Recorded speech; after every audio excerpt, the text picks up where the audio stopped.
ഇതാണ് സീതപ്പഴം, ഇംഗ്ലീഷിൽ custard apple എന്ന് അറിയപ്പെടുന്നു. അതുപോലെ ആത്ത, ഷുഗർ ആപ്പിൾ, സ്വീറ്റ് സോപ്പ് എന്നീ പേരുകളിലെല്ലാം ഇത് അറിയപ്പെടാറുണ്ട്. ഇതിൻ്റെ സയൻറ്റിഫിക് നെയിം അനോനാസ് കോമോസ എന്നാണ്. സീതാദേവി അവരുടെ വനവാസകാലത്ത് ഈ ഫ്രൂട്ട് ധാരാളമായി കഴിച്ചിരുന്നതിനാലാണ് ഇതിന് സീതാഫൽ അല്ലെങ്കിൽ സീതപ്പഴം എന്ന പേര് വന്നതെന്ന് കരുതപ്പെടുന്നു. അതുപോലെ തന്നെ സംസ്കൃത ഭാഷയിൽ സീത എന്നാൽ കൂൾ എന്നാണ് അർത്ഥം. ഇത് കഴിച്ചു കഴിയുമ്പോൾ ശരീരത്തിന് നല്ല തണുപ്പ് ലഭിക്കുന്നത് കൊണ്ടാണ് ഇതിന് സീതപ്പഴം എന്ന പേര് വന്നതെന്നും പറയപ്പെടുന്നു.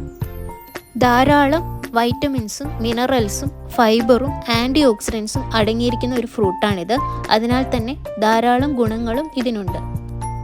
ധാരാളം ജലാംശം അടങ്ങിയിട്ടുള്ള ഒരു ഫ്രൂട്ടാണിത്. അതുപോലെ തന്നെ ധാരാളം ഊർജവും അടങ്ങിയിട്ടുള്ള ഒരു ഫ്രൂട്ടാണ്. അതുപോലെ തന്നെ ഫൈബർ ധാരാളം അടങ്ങിയിരിക്കുന്നതിനാൽ ഡൈജഷനും വളരെ നല്ലതാണ്.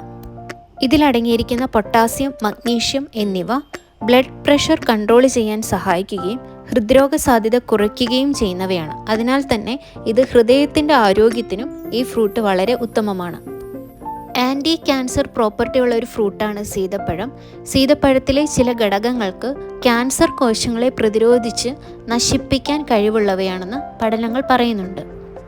ഇതിലടങ്ങിയിരിക്കുന്ന വൈറ്റമിൻ B6, സെറട്ടോണിൻ, ഡോപ്പമിൻ തുടങ്ങിയവ ന്യൂറോ ട്രാൻസ്മിറ്റേഴ്സിൻ്റെ ഉൽപ്പാദനത്തെ സഹായിക്കുകയും അത് നമ്മുടെ മൂഡ് ഇംപ്രൂവ് ആക്കാൻ സഹായിക്കുകയും ചെയ്യുന്നവയാണ്.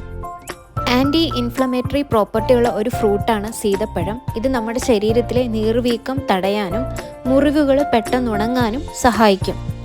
ഇതിലടങ്ങിയിരിക്കുന്ന വൈറ്റമിൻ സിയും ആൻറ്റി ഓക്സിഡൻസും ഫ്രീ റാഡിക്കലുകളുടെ ഫോർമേഷൻ തടയുകയും ത്വക്കിൻ്റെ ആരോഗ്യം സംരക്ഷിക്കുകയും ത്വക്കിൻ്റെയും മുടിയുടെയും ആരോഗ്യത്തിന് കാരണമായ കൊളാജൻ്റെ പ്രൊഡക്ഷനെ കൂട്ടുകയും ചെയ്യുന്നവയാണ്.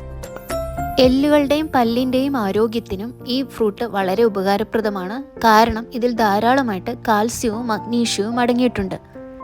ഗ്ലൈസീമിക് ഇൻഡെക്സ് വാല്യൂ വളരെ കുറവായതിനാൽ ഷുഗർ രോഗികൾക്കും മിതമായിട്ട് കഴിക്കാവുന്ന ഒരു ഫ്രൂട്ടാണ് സീതപ്പഴം.